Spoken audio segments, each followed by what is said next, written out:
14 अक्टूबर की बात है। कब की बात है? बर्टन राम सिंह सेकंड से मिलने आया। कौन किससे? और बर्टन ने राम सिंह सेकंड को आके कहा कि राम सिंह जी, दो लोगों पे मेरे को डाउट है, एक तो जयदयाल और एक है मेहराब खान, इन दोनों को गिरफ्तार कर लो। तो राम सिंह ने कहा भाई क्या प्रूफ है? अरे कहा यार मेरे पास यूं अंदरूनी सूचना है कि ये दोनों क्रांति करने वाले हैं। तो यार कोई रिटर्न में प्रूफ हो, कोई लेटर मिल जाए जिसमें किसी ने लिख के दिया हो कि हम क्रांति करेंगे, तो पकड़े। सुनी सुनाई बातों के आधार पे तो क्या ही पकड़े।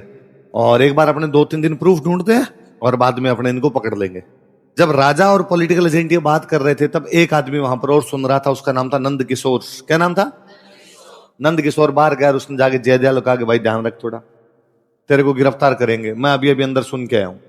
जयदयाल ने सोचा कि ये मेरे को गिरफ्तार करे, उससे पहले मैं ही कर लूं। तो अगले दिन जयदयाल और मेहराब खान, जयदयाल के नेतृत्व में सेना, अब जयदयाल के नेतृत्व में जनता और मेहराब खान के नेतृत्व में सेना। सबसे पहले तो राम सिंह सेकंड को महल में ही घेरा, महल के बाहर सेना लगा दी और सेना लगा के राम सिंह कहा कि राम सिंह जी महल से बाहर आ गए तो देख लेना। तो राम सिंह सेकंड को तो क्या कर दिया? हाउस अरेस्ट, घर के अंदर ही अरेस्ट कर दिया गया तेरे को। फिर भाई बर्टन के घर पे हमला किया, अंधाधुंध फायरिंग की, बर्टन को मारा। बर्टन के 2 बेटे थे, एक बेटे का नाम था फ्रैंक और एक बेटे का नाम था आर्थर। क्या नाम थे? ये थोड़े ज्यादा ही फ्रैंक हो रहे थे दोनों। इन दोनों को सल्ट आ गई। क्या क्या नाम बताओ देखे, किसके बेटे हैं? उस दिन बर्टन के घर पे 2 डॉक्टर आए हुए थे, उन दोनों का इलाज किया। एक डॉक्टर का नाम था सेल्डर। क्या नाम था? एक डॉक्टर का नाम था सेविल क्वांटम। क्या नाम था? तो कौन कौन से 2 डॉक्टर मार दिए गए बताओ दे? सेल्डर और सेविल क्वांटम, इन दोनों को मार दिया गया। अच्छा, जब ये यहां पे फायरिंग कर रहे थे ना, तो राजा को पता चला कि यार उधर फायरिंग हो रही है। तो राजा ने अपना एक बंदा भेजा कि यार जाओ उनको को फायरिंग तो मत करे यार, मारे तो मत लोगों को। जो राजा का बंदा समझाने गया था उसका नाम था देवीलाल। क्या नाम था? इसको भी गोली मारी बाद में। देवीलाल के लेने के देने पड़ गए। अब फाइनली कुल मिला के कंडीशन ये है कि अंग्रेजों को मार दिया गया है, राजा को नजरबंद कर दिया गया है, कोटा पे 2 लोगों का कब्जा हो गया, जयदयाल और मेहराब खान। किस किसने कब्जा कर लिया? जयदयाल और कहां पे, कब कब्जा कर लिया? 15 अक्टूबर। कब कर लिया? कोटा में भगवान कृष्ण का एक मंदिर है, मथुरेश मंदिर। कौन सा मंदिर है? इस मंदिर के जो पुजारी जी है, पुजारी जी समझते हो? पुजारी जी को बोलते हैं महंत। क्या बोलते हैं?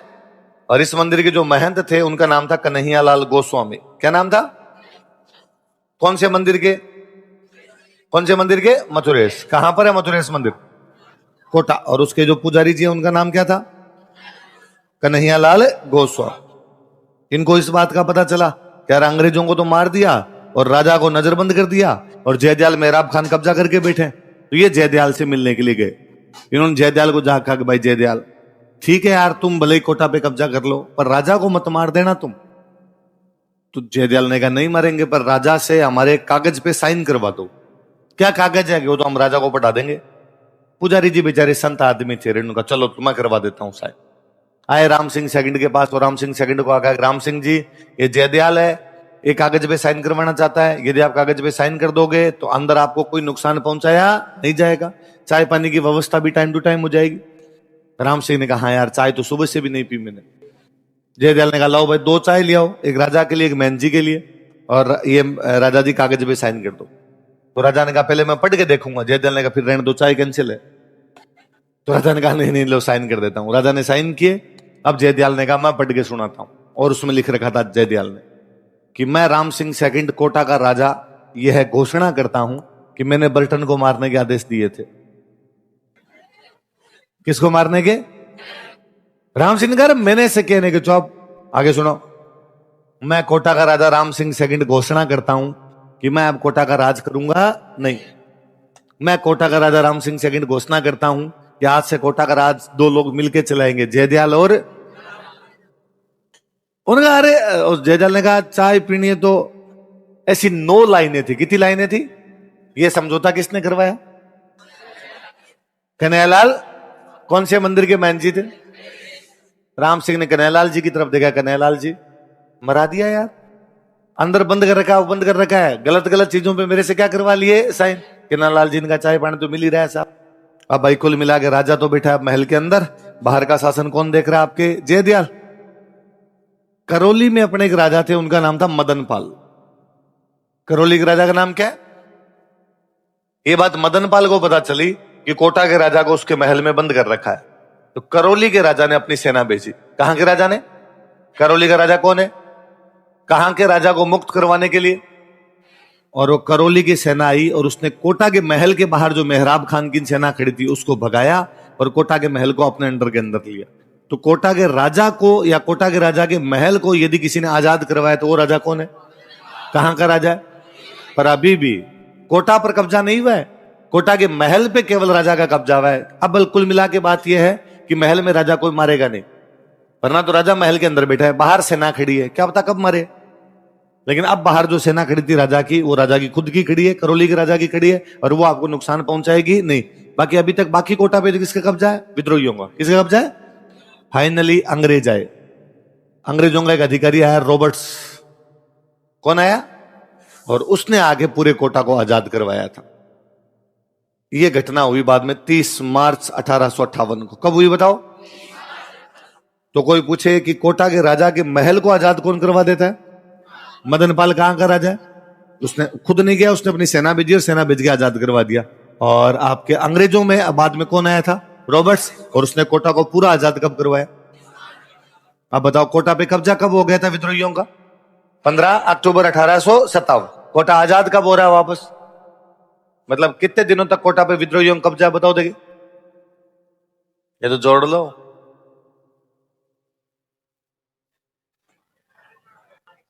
हे भगवान, महीने निकालने। 15 अक्टूबर तो 15 दिन, नवंबर दिसंबर 2 2.5 महीने, जनवरी फरवरी मार्च 2.5 और 3, कई अंग दिए दिक्कत है। 2 और 3 कितने होते हैं? अब जयदयाल को जब पकड़ा, जयदयाल को फांसी लगाने लगे तो जयदयाल ने कहा रुको भाई साहब, रुको रुको, एक मिनट रुक जाओ। जयदयाल ने पर्ची निकाली, पर्ची निकाल गया, ये देखो देखे थोड़ी। अंग्रेजों ने पर्ची पढ़ी, पर्ची में लिखा हुआ था कि मैं राम सिंह सेकंड घोषणा करता हूं कि मैंने बर्टन को मारने के आदेश दिए थे। मैं राम सिंह सेकंड घोषणा करता हूं कि मैंने जयदयाल और मेहराब खान को कोटा का शासन सौंप दिया। तो जयदयाल ने कहा साहब हमने थोड़ी मारा, राजा के ऑर्डर थे, ऑर्डर फॉलो किए। राजा ने कहा बर्टन को जाके मार दो, हमने मार दिया। तो अंग्रेजों ने कहा राजा को भी देखेंगे, पहले तेरे को तो देखेंगे बात। जयदयाल को फांसी लगाई, फिर अंग्रेज राजा के पास गए और राजा को जाके पर्ची दिखा के कहा ये रिश्ता क्या कहलाता है? भाई साहब तुमने बर्टन को मरवाया। राजा ने कहा मैंने नहीं करवाया, वो पंडित जी चाय के चक्कर में समझौता करवा गए और उसमें मुझे साइन करने पड़ गए। अंग्रेजों ने कहा हम जांच करवाएंगे तेरी। करवा लो। तो जांच कौन करे? तो जो अंग्रेज कोटा को आजाद करवाना आया था वही जांच कर ले। जांच करवाने कौन है? आजाद करवाने कौन है? रॉबर्ट्स। तो रॉबर्ट्स ने जांच की। रॉबर्ट्स ने जांच करके कहा कि राम सिंह ने बर्टन को मरवाया नहीं, पर राम सिंह ने बर्टन को बचाने के प्रयास भी नहीं किए। 14 तारीख को जब बर्टन ने कह दिया था कि भाई जयदयाल को और मेहराब खान को गिरफ्तार कर लो, यदि उसी दिन राम सिंह गिरफ्तार कर लेता तो क्रांति होती नहीं। पर इस आदमी ने उस दिन गिरफ्तार नहीं किए। इसका मतलब जयदयाल मेहराब खान को मौका मिल गया रात रात में और उन्होंने क्रांति कर दी, तो इसकी गलती तो है। तो क्या किया जाए? तो दंड दिया जाए। तो 57 की क्रांति में किसी राजा को दंड दिया गया था राजस्थान में, तो राजा कौन है? पर अब राजा को क्या दंड दो? तो अंग्रेजों के टाइम में राजाओं के साथ में एक रूल हुआ करता कि राजा का जो स्टेटस होगा उसके अनुसार राजा को तोपों की सलामी मिलेगी। क्या मिलेगी? बोलो क्या मिलेगी? क्या मिलेगी? इसका मतलब है राजा जब अंग्रेजों से मिलने जाएगा तब उसके स्वागत में क्या छोड़ी जाएगी? अब इससे राजा की औकात पता चलती। कितनी तोपें छोड़ी है? राजा गया, तोपें छोड़ी 7। एक राजा गया, तोपें छोड़ी गई 11। एक राजा गया, तोपें छोड़ी गई 17। एक राजा गया, तोपें छोड़ी गई 21। इससे पता चलता है कौन राजा बड़ा और कौन राजा छोटा। इसको 21 तोपों की सलामी मिलती है, इसको 17 तोपों की सलामी मिलती है, इसको 19 की मिलती है, उसको 7 की मिलती है। कईयों के पटाखे ही छोड़े जाते हैं केवल। औकात पता चलती है ना। अब इससे क्या हो जाएगा? इससे हो जाएगा कि मान लो कभी सारे राजाओं को बुलाया कि भाई भारत में 550 राजा है, 550 के 550 राजा बुला लिए गए अंग्रेजों द्वारा। कौन कहां बैठेगा? जिसकी तोपों की सलामी ज्यादा वो आगे, जिसकी तोपों की सलामी कम वो। तो ये स्टेटस तय करता था राजाओं का। राम सिंह सेकंड को 15 तोपों की सलामी मिलती थी। कितने तोपों की? अंग्रेजों ने घटा के 11 कर दी। घटा क्या कर दी? इसका मतलब पहले तुम आगे वाली लाइनों में बैठते थे, अब कहां जाके बैठोगे? पर अंग्रेज एक आदमी से बड़े राजी हुए, मदनपाल से। किसके राजी हुए? कि यार मदनपाल ने, हमने नहीं कहा था तो भी मदनपाल ने कोटा के राजा की सहायता की, कोटा के राजा के लिए अपनी आर्मी भेजी, कोटा के महल को आजाद करवाया। मदनपाल को भाई तोपों की सलामी बढ़ाओ। तो मदन पाल को भी 15 मिलती थी, बढ़ा के कर दी 17। कितनी कर दी? लिखो, मदन पाल को 17 तोपों की सलामी दी गई थी। 17 कैनन सैल्यूट्स या 17 gun salutes were given to Madan Pal. Mir Alam Khan तो नवाब का मामा ही लगता था। नवाब वजीरुद्दौला जो इसका मामा है, इसके मामे का नाम क्या है? मीर आलम। ये खिलाफ हो रखा है एक। तो अगले बंदे का नाम क्या लिखा है? अहमद यार खान। अहमद यार खान कोष्टक में क्या लिखा मैंने? देखो, निम्बाहेड़ा एक जगह है जो अब तो आती है चित्तौड़गढ़ में। कहां पर आती है? पर जब राजाओं का राज था तब ये आती थी टोंक में।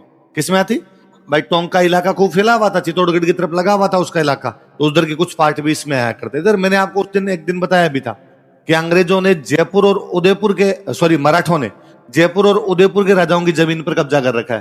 तो जयपुर और उदयपुर के राजाओं पे मराठों का कब्जा है, मराठे हार गए अंग्रेजों से, तो जमीन पे किसका कब्जा हो गया? अंग्रेजों का। और अंग्रेजों ने अपने एक बंदे को वहां की वो दे के, जमीन दे के वहां का राजा बना दिया। और वो रियासत क्या कहलाई? टोंक। तो उदयपुर के कब्जे होंगे तो निम्बाहेड़ा ये सब चित्तौड़गढ़ में आते हैं, तो उधर आ जाएंगे। तो निम्बाहेड़ा के किस में? अब तो किस में आता है? पर तब कौन सी रियासत में था? वहां पे राजा का एक अधिकारी है, उस अधिकारी का नाम क्या है? अहमद यार खान। क्या नाम बोलो? कहां का अधिकारी है? निम्बाहेड़ा अब तो किस में आता है? पर तब कौन सी रियासत में था? तो हम टोंक के अंदर पढ़ रहे हैं। ये अहमद यार खान एक बंदे से कांटेक्ट कर रहा था कि अपने मिल के क्रांति करेंगे। वो जो एक बंदा जिससे ये कांटेक्ट कर रहा था उसका नाम है शहजादा फिरोज। क्या नाम है उसका? भाई हमने पढ़ा, देखो मुगल बादशाह ने क्रांति की थी, ये तो बताई थी मैंने बात। बोलो कौन सा मुगल बादशाह था? तो बताओ। बहादुर शाह। बहादुर शाह जफर कहां रहता है? उसने क्रांति की थी। उसके परिवार का एक बंदा है, उसका नाम क्या है? शहजादा मतलब प्रिंस। शहजादा मतलब मुगलों के जो राजकुमार होते हैं उनको क्या बोलते हैं? शहजादा।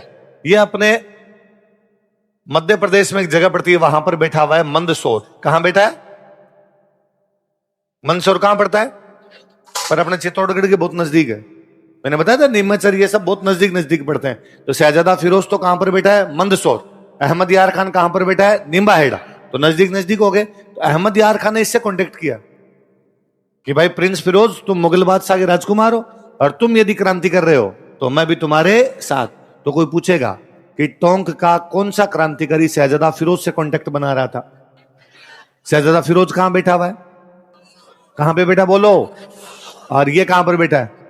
पलोद गांव है टोंक में एक, वहां का जो सामंत समझते हो? तो पलोद का जो सामंत है, उस सामंत का नाम क्या है? मोइनुद्दीन। ये तो दिल्ली जाके बहादुर शाह जफर से मिलके आया था। किससे मिलके आया था? कोई पूछेगा टोंक का कौन सा क्रांतिकारी बहादुर शाह जफर से मिलके आया था? लिखो, स्टार लगा के लिखो। मोइनुद्दीन ने बहादुर शाह जफर से मुलाकात की थी। मोइनुद्दीन मेट बहादुर शाह जफर।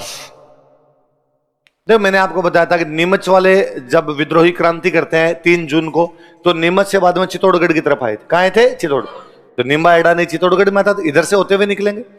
तो जब वो नीमच वाले निम्बाहेड़ा के अंदर आए तो निम्बाहेड़ा की जनता ने उनका स्वागत किया, क्योंकि निम्बाहेड़ा में पहले क्रांति की बातें, अहमद यार खान की क्रांति की बातें कर रहे हैं। तो नीमच वाले फौजी आए तो उन्होंने कहा कि नीमच के फौजियों तुम संघर्ष करो, हम तुम्हारे। तो कोई पूछेगा नीमच के फौजियों का जनता द्वारा स्वागत कहां किया गया था? अच्छा, उन नीमच वालों ने कहा अरे यार इतना स्वागत भी मत करो, हमें जो है वो आगे जाना है, दिल्ली की तरफ जाना आगे, और रोको मत हमें, और अंग्रेज हमारा पीछा कर रहे हैं। तो निम्बाहेड़ा में एक बंदे थे, उनका नाम था ताराचंद पटेल। क्या नाम था? कहां पर है ताराचंद पटेल?